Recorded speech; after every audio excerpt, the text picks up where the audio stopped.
गंगा अवतरण की महागाथा। पार्ट 2। शिव की जटाओं से पृथ्वी तक गंगा का अवतरण।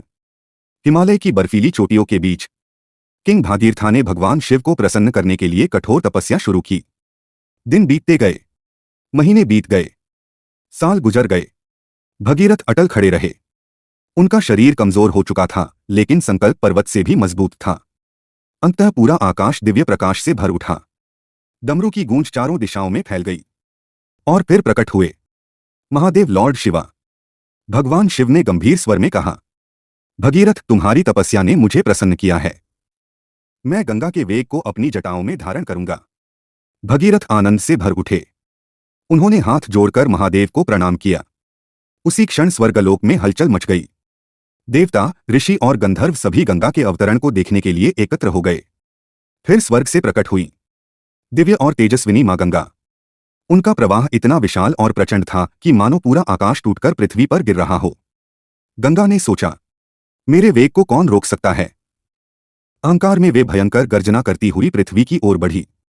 लेकिन जैसे ही वे पृथ्वी पर गिरीं, भगवान शिव ने उन्हें अपनी विशाल जटाओं में कैद कर लिया।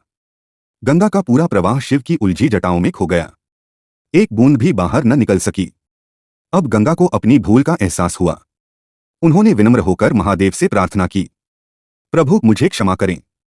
मुझे पृथ्वी पर बहने दें ताकि मैं संसार का कल्याण कर सकूं। भगवान शिव मुस्कुराए। फिर उन्होंने अपनी जटाओं से गंगा की एक धारा पृथ्वी की ओर छोड़ दी। और उसी क्षण धरती पर पहली बार गंगा का पवित्र जल बहने लगा। भगीरथ आगे आगे चलने लगे और गंगा उनके पीछे पीछे बहने लगी। जहां जहां गंगा गई, वहां की धरती पवित्र हो गई। लोग जयकार करने लगे, हर हर गंगे। लेकिन यात्रा अभी पूरी नहीं हुई थी।